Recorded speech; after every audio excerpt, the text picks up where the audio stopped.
Olá pessoal, Pastor Ana Batista aqui pelo canal Verdade em 10 Minutos novamente. Deus abençoe todos aqueles que sempre me acompanham pelo canal e também os temas que tenho revisado, obviamente de interesse cristão. Lembrando que as minhas dedicações como pastor e como teólogo só visam um aspecto: buscarmos na face do Cristo, na plenitude do acontecimento da sua carne, da sua vida, como de toda a Escritura, a verdade que salva, a fé que salva. Amém? Pois estão ali os padrões da qual nós temos que nos alimentar espiritualmente para sermos aquilo que todos desejamos ser, bons servos de Deus e bons cristãos. Bom, antes de entrarmos no tema de hoje, eu gostaria só de fazer 2 anunciamentos rápidos aqui. Lembrando que nós estamos ao vivo sempre, nossos cultos ali na nossa sede, a Igreja Sagrada Fé se dispondo a transmitir todo o conteúdo desses cultos todas as quintas às 8 da noite e aos domingos 7 da noite. Não só pelo nosso site horadaverdade.com, como também demais canais que estão conveniados ao nosso ministério. Eu me refiro ao Facebook, Instagram, YouTube, enfim, tá? E quando a gente tem condição, são esses 3 também que funcionam para garantir a transmissão. Todos estão convidados e vai ser uma alegria muito grande poder ter você ali em nosso meio e, obviamente, vivendo conosco ali as experiências. Outro aviso importante, lembra que recentemente nós inauguramos o site igrejasempolitica.org, está aqui inclusive a fachada do site, que você pode entrar ali e conhecer esse novo trabalho aqui do nosso ministério, que é um trabalho interdenominacional. Eu venho dizendo isso aqui constantemente, que eu quero dizer que não visa placa e denominação, mas estabelecer um grupo que represente essa voz profética em defesa da Igreja de Cristo, contra todas estas arbitrariedades que nós temos visto acontecer dentro da igreja, e uma delas, em principal, a política. Tá? Então ali dentro do site tem um acervo doutrinário ali de orientações a como refutar essa liderança podre, escrota e, obviamente, também exigindo de todos vocês o cadastro e a associação, né, a esse movimento. Mas entra lá, conheça o trabalho, tire as suas conclusões, mas o importante é eu dar aqui o aviso, tá bom? Eram as 2 coisas que eu tinha a dizer. Bem, o tema de hoje foi sugestionado por mim e a pedido do meu Senhor registrar isso aqui com vocês. Falaremos hoje aqui sobre a soberania de Deus como causa final de todas as contradições. Meus propósitos com esse tema, a soberania de Deus, é falarmos sobre os atributos disso, como descrições, elementos de soberania e também liberdade essencial. Tá? E você vai entender isso se você ficar até o vídeo, até o final do vídeo. E os meus objetivos específicos é apresentarmos aqui esse conceito herético de um Deus inativo, que vem sendo pregado muito no movimento evangélico, cuja visão teológica dessa corrente de pensamento descreve Deus como um mero espectador das calamidades e também uma certa perca de controle das situações desse mundo. E o pastor, eu queria falar sobre isso hoje aqui, inclusive tem um pregador aqui, coach, que falou uma besteira aí, o pastor eu vou citar o nome dele, não o conheço pessoalmente, mas a frase dele ficou conhecida por mim também. Ok? Eu vou falar dessa ideia ou desse pensamento de que Deus ele tenha se apartado do mundo e que cabe somente ao homem agora se representar. Bom, primeira coisa que eu tenho falado constantemente em meus vídeos quando se fala sobre a existência divina ou a teologia em si. Não se discute Deus e nada do que se atribui a Ele separado da revelação. Tá? Deus se prontificou em se revelar à humanidade e aos homens por meio daquilo que Ele concretamente fez. Né? Então não se discute sobre Ele separado daquilo que Ele manifestou. Não há fé sem consciência, não há fé sem conhecimento, como não há Deus sem revelação. Tá? Então essa ciência que está na teologia diz o seguinte, que Deus é tudo aquilo que Ele faz e tudo aquilo que Ele comprova ser por meio do que cria. Então não pode se discutir nada sobre Ele separado daquilo que Ele revelou. Então se houver pressupostos, ideias, pontos de vista, aí a gente tem a ordem comprometida do pensamento. A ordem do pensamento está comprometida, corrigindo aqui. Então há atributos de soberania, que eu quero dizer que há decretos disso, aonde Deus agora está e comprova ser quem é. Seu caráter, sua vontade, sua essência, sua pessoa. Esses atributos que eu me refiro aqui, que existem e subsistem, se originam dele e de um ato dele. E porque se originam dele e de um ato dele, é por isso que também será um fundamento final. Ou seja, que Deus levará à frente, progredindo isso até uma consumação. E tudo que ele assume ser por meio do que ele faz, ele exige também de si mesmo ser o fundamento final disso tudo, ok? Então, o que ele começou, ele termina. O que ele inicia, ele vai até o final. Então, nós temos que identificar quais são esses atributos. Então, atributos de soberania, entende-se que pertencem a ele, porque ele é o Criador, e porque ele é o Criador, ele é o proprietário, ele é o possuidor disso e senhor disso. Daniel 4,35, 1 Timóteo 6,16. Então Deus nunca vai abrir mão de alguma coisa que ele assumiu.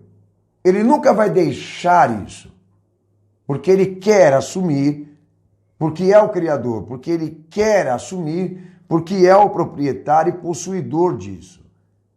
Não faz parte do seu caráter, nem da sua pessoa, nem de sua vontade, historicamente se comprova isso, de que ele vem abrir mão de algum dos propósitos que ele assumiu, iniciar, como eu disse aqui, dar origem, como também ser o fundamento final disso. Então aquilo que Deus se revelou ser, salienta suas manifestações, sejam elas temporais e locais, porque está dentro da história, embutido na história, e Deus assumiu difundir, como também fazer estender essa capacidade dele mesmo, de provar a existência por meio disso, presença, exaltação, onipotência, como também soberania, seja na condição de criador ou também na condição de juiz. Isaías capítulo 4, versículo 12 ao versículo 17. Ok? Então, uma observação aqui. Só pode ser atribuído a ele aquilo que se origina dele, como ato e como fato. Então você nunca pode colocar na responsabilidade o próprio Deus, você nunca pode colocá-lo nessa responsabilidade se ele não assumiu o evento daquilo ou se aquilo não se origina dele. Bom, se aquilo não se origina dele e ele não assumiu por propósito, a responsabilidade não cabe a ele, cabe a alguém. Tá? Porque ele não é o autor daquilo. Essa é a primeira ciência. Os atributos dessa soberania precisam ser reconhecidos como autor o próprio Deus, ou seja, que ele tenha ele por conta, tá? Assumido por propósito isso, que isso realmente pertence a ele, que isso foi dito por ele mesmo ser senhor disso. É extremamente essencial, porque aquilo que nós reconhecemos por atributo divino, a gente certifica, a gente garante que ele vai se estender por meio daquilo, que ele vai difundir a sua glória, o seu poder, a sua essência, a sua pessoa, o seu caráter, a sua vontade, a sua onipotência, seja na condição de criador ou na condição de juiz. Mas eu também sei, pela teologia escriturária, bíblica, histórica, que ele não vai assumir uma parada, nenhuma situação, nenhum evento que não seja ele o autor disso. Então não cabe ele uma responsabilidade que ele não seja o autor disso.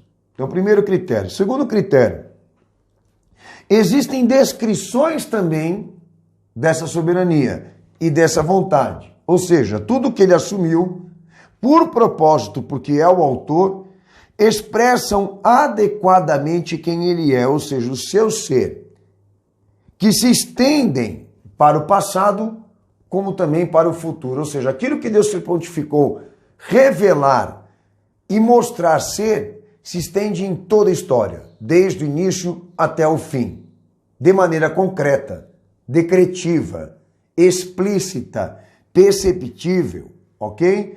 E isso ainda não entrei no mérito ainda. Estas descrições de vontade são eventos que ele assumiu e propósitos que ele quer ser visto como autor. Tudo que se deriva dele ou se origina de sua vontade. E isso está escrito na Bíblia e pode ser identificado por qualquer um de vocês, tá? Primeiro, a criação e a preservação. Apocalipse capítulo 4, versículo 11, tá? Tudo que se originou de um ato criativo dele, ele procura preservar. É um propósito dele. E isso está na vertente histórica que eu me referi aqui, das coisas que ele formou e criou. Um outro detalhe bíblico, o governo do tempo, da história, como do espaço. Provérbios 21, 1, Daniel 4, 35, Efésios 1, 11, Mateus 24, 35. O que seria o governo do tempo, do espaço e da história, pastor? Por exemplo, lá em Jesus ele diz em Mateus 24, 35 que passarão o céu e a terra, mas a minha palavra não passará. Que existem certas coisas que devem acontecer, porque foram ditas por ele e deverão acontecer como ele quer que aconteça. Então Deus ele tem controle desses anunciamentos, dessas previsões, como tem controle até o dia de hoje daquilo que criou, daquilo que formou. E preserva isso. E são inalteráveis. Que eu já disse, inclusive, que foi uma das primeiras descrições. Mas desse governo do tempo, do espaço, esse governo da história, isso está estendido por toda ensinamento bíblico. Deus é controlador do tempo, da história e do espaço, e Jesus é a plenitude disso. Então há evidências de que isso se mantém em progresso até uma consumação. Ok? Que são bases de estudo para você que está me ouvindo agora. Outro derivado da vontade dele e da soberania dele que se prova. O sofrimento messiânico do Cristo, que eu já mencionei aqui, como suas ações redentivas, é um outro decreto. Além da criação, além do governo do tempo, do espaço e da história, Jesus ele também representa isso, algo que Deus ele assumiu como propósito inicial, que ele se prontificou em cumprir e fazer progredir até uma consumação. É a vista panorâmica de toda a história bíblica, tá? E que ninguém pode ir contra. Ninguém pode dizer que isso não é uma verdade. Como segue os textos de Lucas 22, 42. Um outro detalhe é a eleição e a reprovação. Coisas que Deus faz funcionar porque ele é o autor. E faz progredir porque ele é o proprietário. Ele elege, como também ele reprova. Romanos 9,15, Mateus 25, verso 31 ao 33, que Jesus ele fala que ele apartará as ovelhas dos bodes como um pastor. Entendeu? Então isso ele garantiu que vai funcionar, que vai se cumprir e que ele é soberano nesse julgamento e nessa decisão. Eu só estou aqui trabalhando com vocês quais são as descrições desta soberania que entendemos que são também atributos e decretos desse Deus que se estendem para nós impecavelmente. Vamos lá. Tiago capítulo 1, versículo 18, João 3, verso 3 ao 5, regeneração. Filipenses 2, 13, santificação. Também são descrições desta vontade que ele assumiu por propósito, que expressam adequadamente o seu ser, que se estendem historicamente tanto para o passado como para o futuro e que ele comprovam que vão funcionar, que ali é onde ele reside, que ali é onde ele opera, que é onde ele se manifesta, que é onde ele comprova a sua glória, a eficácia de sua glória. E a regeneração e a santificação, que são pautas redentivas do evangelho que Cristo cumpriu, também estão nas descrições dessa soberania. Outras descrições. O sofrimento resultante da fé para o crente fiel. 1 Pedro 3,17, Mateus 10, 22, Jesus já anunciando de primeira mão que qualquer um que venha sofrer por causa dele e por causa da obediência à fé, isso é sinal de provação para nós, não porque Jesus nos abandonou, ele nos largou, ele se omitiu a nos ajudar, não, porque nós compartilhamos com ele também do ofício desse padecimento e sofrimento pela causa. É uma forma de comunhão com Cristo, sentimos o que ele sentiu e também assumirmos a posição de levarmos à frente a obra dele até o final, porque a igreja é representante disso.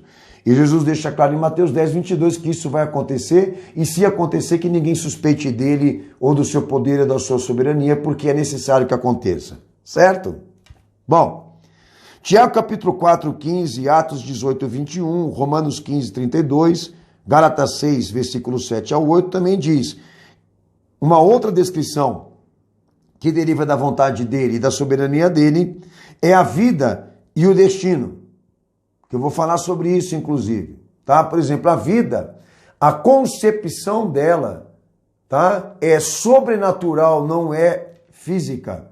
Primeiro o sobrenatural, depois o sobrenatural incorpora matéria, tá? Forma matéria. A vida ela é sobrenatural, porque o homem é feito de um complexo corpo, alma e espírito, e quando a gente trata o homem, a gente trata dentro de uma visão integral.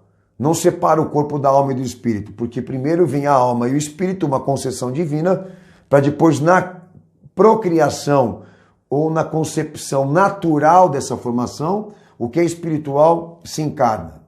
Ok? Então é assim como o homem vem à existência. Então Deus tem domínio sobre o homem desde a sua concepção, como também até o final de sua vida. Então só cabe a Deus dizer quanto tempo ele vai viver e até onde ele vai viver. Por isso que suicídio é inconcebível nas Escrituras, porque a vida é uma propriedade divina e o homem não pode, de maneira nenhuma, usurpar isso, por mais que seja responsável por isso ou beneficiário disso. Tá? Então Deus deu a vida a ele e só cabe Deus agora tirar. Então muita coisa para se falar sobre isso, mas não é minha pauta. Só estou explicando aonde reside a soberania de Deus no aspecto da vida humana. Só ele pode dizer quando o homem vem à existência. Isso se prova na prática e até onde esse homem vai durar. Diríamos o seguinte, que se o homem disser, não, eu não quero morrer hoje, cabe a ele dizer até onde ele vai durar, como também não cabe a ele dizer se ele quer ir embora hoje, porque se Deus o chamou e ele quiser antecipar isso, ele já está condenado. Então é ali onde está também uma das descrições da soberania de Deus, do que diz respeito tanto à nossa vida, como também ao nosso destino. E até os detalhes da vida. Mateus 10, 29 e Mateus 6, 25 ao 34, onde Jesus ele entra no mérito que até as andorinhas, os passarinhos, Deus ele alimenta. Ou seja, tudo que ele criou subsiste e é controlado por ele e funciona sem a ajuda de ninguém. Tá? Então vamos lá. Existem descrições dessa vontade, dessa soberania, coisas que Deus assumiu por propósito, e é ali onde ele expressa o seu ser, ok? E eu disse aqui, essas descrições que derivam da vontade dele, criação e preservação, governo do tempo, do espaço, da história, o sofrimento messiânico do Cristo, como também suas ações redentivas, a eleição e a reprovação, a regeneração, a santificação, o sofrimento resultante da fé, nossa vida e destino, como também até os mínimos e menores detalhes da vida. Uma sequência contínua de causa e efeito que expressam a transcendência desse Deus, o quanto ele é alto, o quanto é sublime, o quanto é eterno, ok? E para provar que ele perdeu soberania, para provar que ele perdeu atividade, para provar que ele não tem a vontade ativa, todas essas coisas que eu falei aqui devem desaparecer. Para você dizer que Deus não é soberano, tem que se provar que elas não existem mais, que elas não funcionam mais. Mas enquanto elas existirem, enquanto elas funcionarem, enquanto elas progredirem, a prova máxima disso que Deus mantém a soberania, que Deus ainda mantém a sua existência, que Deus mantém as suas atividades. É a prova máxima, tudo isso subsiste, tudo isso funciona, tudo isso se comprova, tudo isso ainda se estende repetidamente para nós. Então ninguém nesse mundo, ninguém entre os homens pode ir contra a existência dele e a atividade dele. Porque para se provar que ele não existe, você tem que deixar de existir. Bota isso uma coisa na sua cabeça. Bota isso na sua cabeça, consertando. Para que Deus não exista, você não pode existir. E tudo que te cerca também. Da mesma forma como você também não pode dizer, Deus perdeu a soberania e o controle das coisas. Porque se aquilo que eu disse aqui, que ele assumiu por autoria, continuar se estendendo para nós como progresso, funcionando de maneira livre e perfeita, você não pode dizer que ele perdeu a soberania somente por uma questão de desconforto. Qual que é o seu problema? De algum fracasso? Qual que é o seu problema? Onde você questiona Deus? Em que aspecto da sua vida você questiona esse Deus? Quem é você? Quem sou eu? Quem somos nós? Para dizer ao Criador porque as coisas são assim. Ou porque elas vieram e se formaram dessa forma. Você não é ninguém para questionar isso. Você só foi chamado para usufruir desse benefício e ser responsabilizado por isso por um tempo que a gente nem sabe dizer. Agora, querer assumir a frente para questionar o autor e as coisas criadas e os seus decretos, você é muito pequeno e muito miserável para isso.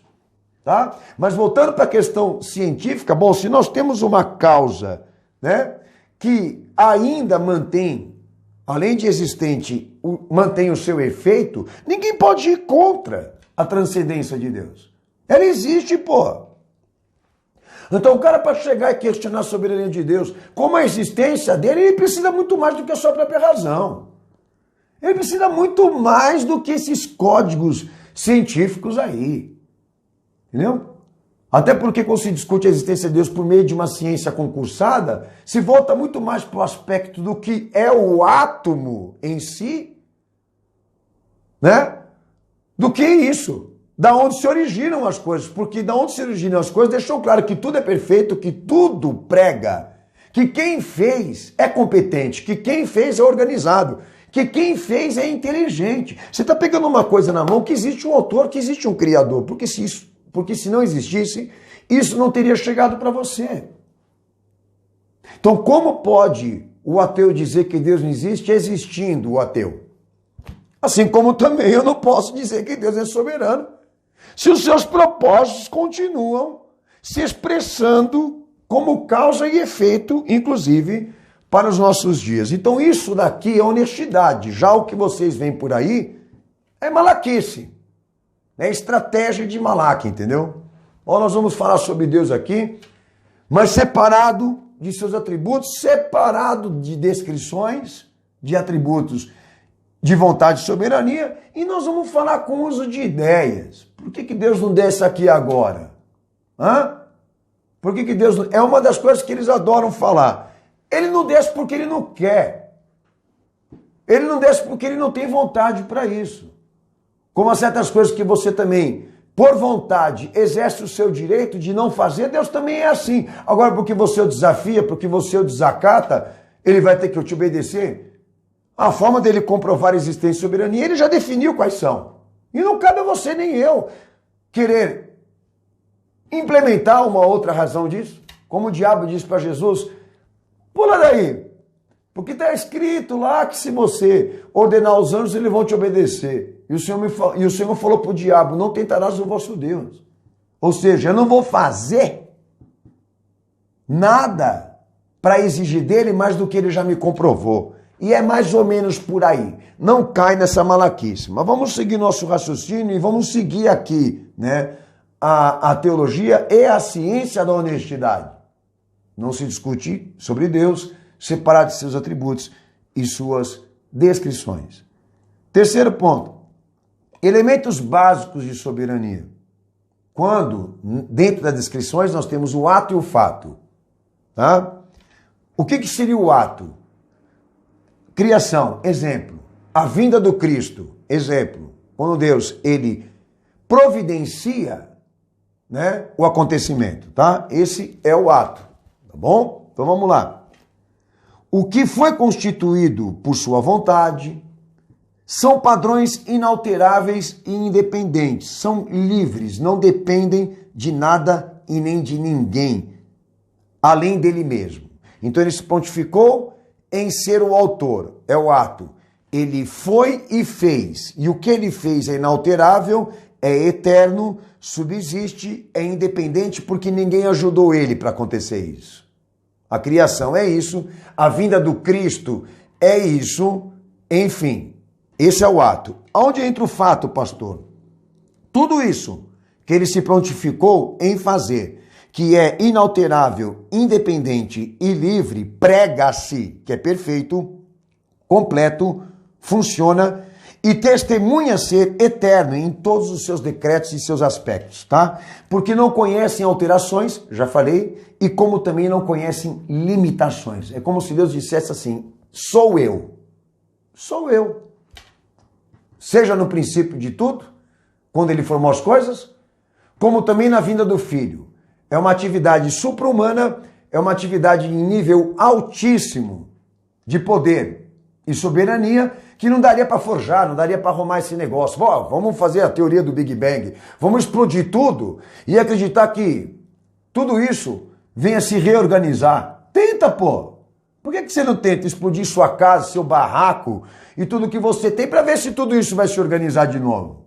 Se a matéria ela é autossuficiente, então vamos deixar a prática para ver se isso acontece. Porque até agora o que se explode, senhores, não volta como era antes a existência. Então Deus deixa clara a sua marca em tudo aquilo que ele faz, ele deixa claro que ele esteve ali. Seja no ato ou seja no fato. São dois elementos básicos de soberania que eu estou escrevendo para você aqui.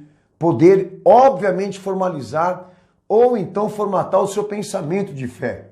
Ok? Bom, falei aqui sobre a soberania em nível de atributos, descrições e também elementos de soberania. Agora, entrando no mérito da vontade e da soberania, quando há uma liberdade necessária. Deus é livre e tem vontade e é soberano. Eu falei tudo isso daqui. Mas quando diz respeito ao que ele criou, ao homem em específico, a vontade dele, a soberania dele é isenta de arbitrariedades. A liberdade é essencial e necessária para tudo. Para tudo. Mas o homem, segundo a criação, Deus o formou com certas partes de atributo dele. Deu a ele certas qualidades que outra criação não teve. E Deus definiu, e assim que o pecado entrou no mundo, que o homem teria também liberdade de vontade, que vocês chamam aí de livre-arbítrio. Tá? E essa liberdade de vontade seria necessária para ele dentro do cosmos, dentro da criação. Isso é uma coisa muito clara e que funciona até hoje. Ok? Aí é que entra o detalhe. Nessa questão de liberdades, Deus entende que mesmo que ele tenha soberania e vontade, ele não interfere na decisão dos homens. Como Deus não pode ser coagido por nenhum homem, como segue o texto de Mateus 20, verso 15 ao 16, Gálatas 6, verso 7 ao verso 8, que eu já até falei aqui, tá? Como Deus ele entende que ele não pode ser coagido por nenhum homem, porque ele é Deus, ele também certifica que todo homem não possa ser constrangido por ele e manipulado por ele, porque ele não quer uma vontade arbitrária. E eu vou explicar isso aqui. Há três concepções da vontade e soberania divina nas Escrituras para você que lê a palavra de Deus, tá? A primeira delas é a vontade decretiva. O que a gente entende por vontade decretiva, pastor? Quando Deus assume ser o autor, ele define como e quando isso deve acontecer, ou de que forma isso deve funcionar. Essa é a vontade decretiva, que ninguém pode persuadi-lo ou coagi-lo. Nessa esfera, ninguém entra. Vamos lá. Terceiro elemento da vontade da soberania de Deus, mais profunda ainda, a preceptiva. O que seria preceptiva? Quando deixa claro que Deus ele possui uma natureza de saber as coisas como elas são antes delas acontecerem. Ele tem conhecimento total delas antes que elas aconteçam. Ele é Deus. Mas mesmo que ele tenha esse conhecimento, que a gente chama de vontade antecipada, Mesmo que ele tenha esse conhecimento, mesmo que pertence a ele e à sua natureza todo conhecimento, ele permite que a vontade dele possa ser desobedecida por um de nós. E não irá interferir, porque a vontade dele também é preceptiva. Então, mesmo que ele saiba qual vai ser o meu destino, o meu fim, e etc, etc, ele não vai interferir na minha escolha e não vai interferir no meu direito de definir o que eu quero. Porque a liberdade é necessária. Por exemplo, Mateus 22:14, quando Jesus ele fala, muitos serão chamados, mas poucos serão os escolhidos, Jesus está dando uma noção disso. Que Deus já sabe o número dos salvos, que ele já tem conhecimento de que até quem são essas pessoas. E quem são aquelas que vão ser condenadas. Mas tudo debaixo do entendimento de que todas estas pessoas tiveram a chance de escolher o que querem. E essa vontade, desrespeitar, desobedecer. O pecado entrou assim. Por isso que eu disse para você, é o ato e o fato. Se prova. Terceiro aspecto dessa vontade. Aí entra a vontade permissiva. Por quê? Porque aí o fundamento final da minha escolha é ele, não sou eu. Porque agora ele vai pegar tudo aquilo que eu escolhi e irá garantir a mim ou cada um de nós um final ou um desfecho de acordo com as nossas escolhas. Porque além de criador, ele é juiz. Então ele vai certificar de que cada um receba o julgamento de acordo com a sua responsabilidade, com a sua liberdade, porque é o homem que define o seu destino. E na esfera da responsabilidade e da liberdade humana, Deus não é arbitrário segundo as Escrituras. Mateus 7, verso 3 ao 14, por exemplo, dois caminhos. Mateus 7, verso 24 ao 27, dois fundamentos. Escolhe qual dos dois você quer. Esse aqui salva, esse aqui não. Mas você vai poder escolher qual dos dois você quer. O Filho desceu aqui nesse mundo e pregou aos homens a verdade. E agora ninguém mais tem a desculpa, como disse o Senhor lá em João, se eu não me engano, capítulo 8 ou 15. Escolham. Mas caso alguma coisa der errado na sua escolha, não vai falar por que Deus não interferiu. Ou por que Deus não me impediu de fazer isso ou aquilo. Você é responsável. Eu estou dizendo isso aqui, na esfera da liberdade humana. A liberdade é essencial. Deus não é arbitrário. Deus não manipula a massa. Deus não torna o homem massa de manobra. Quem faz isso aí são os homens. Cabe ao homem a sua responsabilidade. Cabe ao homem a responsabilidade na sua transição, na sua existência. Agora, se alguma coisa aconteceu errado com esse mundo aqui, porque os homens fizeram a besteira, Deus é culpado aonde? Cabe ao homem responder isso. Cabe ao homem se explicar, não Deus se explicar. Porque ele confiou o cosmos na mão do homem e deixou claro para nós desde Adão. A responsabilidade é do homem. E o destino dele é um curso natural. Agora, atribuir a Deus as calamidades, querer dizer que ele é responsável em descer aqui e mudar tudo isso, é antibíblico. Para não falar que isso é uma desonestidade ao extremo. Que Deus ele tem que responder por atos humanos. Agora, vamos lá. O que é evangelho? Evangelho é uma ação redentiva. Quando Deus ele providencia à humanidade o recurso da restauração pelo Filho, e prega para nós o quê? Pela fé. Que Deus ele requer a mudança do homem. Então cabe ao homem mudar e ser diferente e melhor do que tudo. Nós temos gerações que pregam para nós quais foram os seus erros. Então cabe ao homem ser melhor do que aqueles que passaram. Cabe à igreja hoje aqui ser melhor do que Israel foi lá atrás na primeira aliança. Agora quem vai decidir isso é você, ou sou eu, ou somos nós. Deus, ele dá os dois caminhos, ele mostra os dois caminhos, ele mostra os dois fundamentos. Você vai escolher o seu destino. Você vai escolher o que você quer ser. E o que você escolher, o que você quer ser, você vai ser. Agora, porque sua escolha foi errada, porque você deu com os burros na água, porque você se fracassou, você está cobrando ele. Porque ele não interviu, porque ele não te impediu na tua loucura. Aí, senhores, é quando o pastor eu falo de mim, né? Que eu sou meio temperamental. Filho, toma vergonha na sua cara. Vai em busca de um caráter que você não tem. Assume a tua bronca aí, paga as tuas dívidas aí. Não vem querer encontrar terceiro para culpa, porque nem o diabo vai ser responsabilizado e culpado pelo que você fez. E se você pensa dessa forma, que tem forças espirituais vagando por aí que te fizeram fazer aquilo e vai amenizar o teu julgamento, a tua responsabilidade, mostra na Bíblia que o culpado da traição de Judas foi o diabo. O diabo mostrou para ele, ó, vamos. Ele foi, pô. E se foi, o problema é dele. Deus não tem nada a ver com isso, como já, sugestionaram que Judas tenha sido criado para ser o traidor. Já sugestionaram que ele foi um predestinado. E tá aí um exemplo claro. Jesus pode antecipar a informação de que alguém vai trair, sabe já até quem vai trair. Mas ele não tem responsabilidade nenhuma na decisão daquele homem.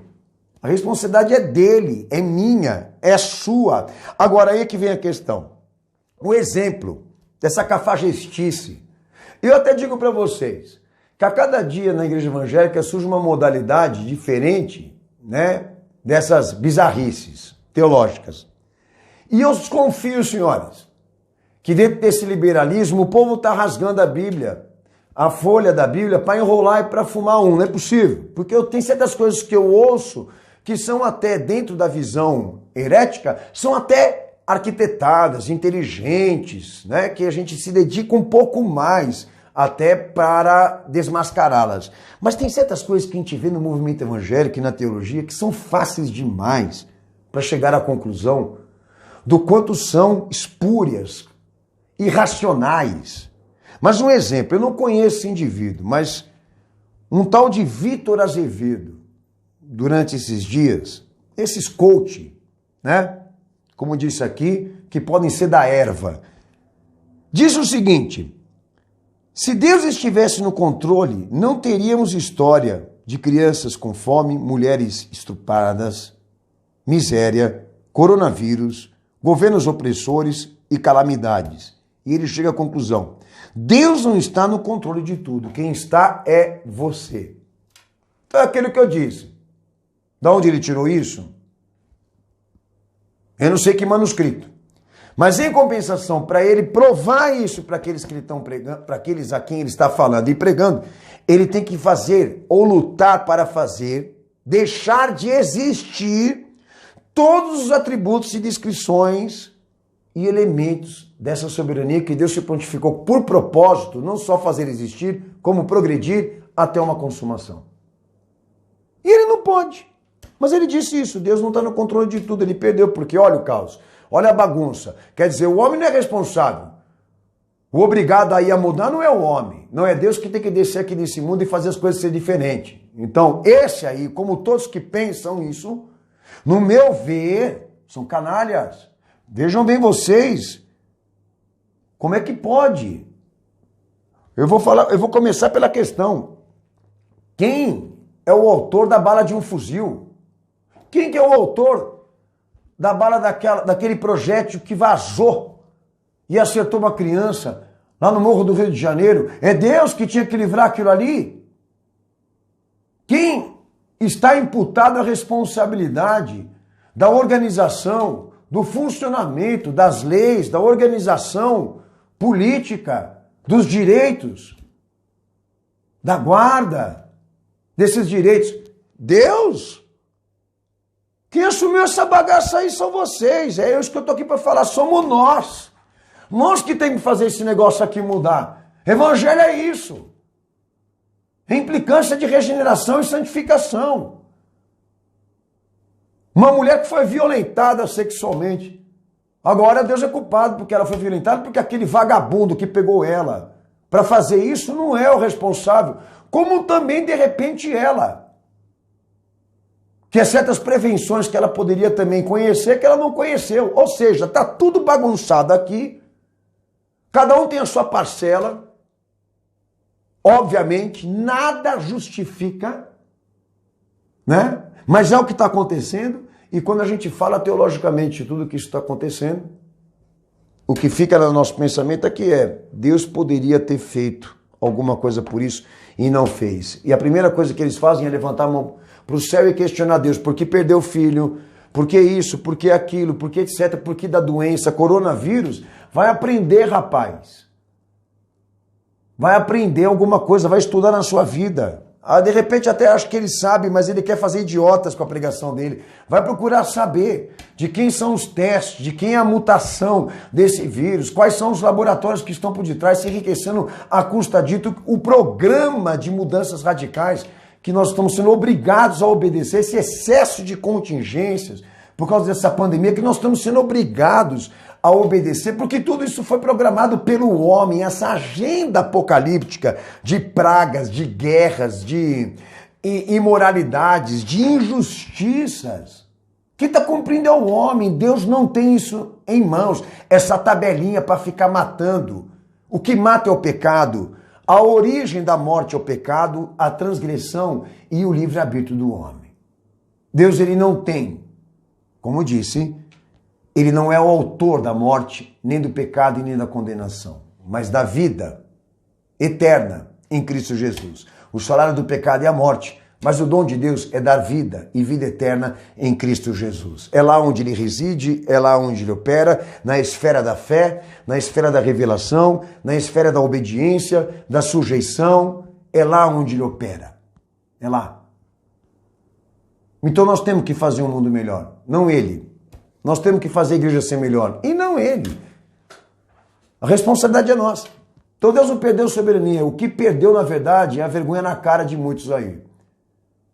Então se todos realmente querem discutir soberania e vontade divina, discutam com atributos, descrições e elementos básicos, como eu tratei com você aqui. Tá bom? Já esse aí, como outros que falam como ele falou, meus sentimentos, porque esse povo, acho que o inferno e o diabo não querem eles. De tanta falta de vergonha na cara, senhores, é de assustar o que estão fazendo com a teologia e com a igreja. Deus abençoe você, espero no próximo tema te ajudar a te edificar. Um abraço forte, fique na paz do Senhor Jesus. Maranata, Jesus está voltando e está aí outro anunciamento decretivo dele que ele vai fazer funcionar. Deus abençoe vocês.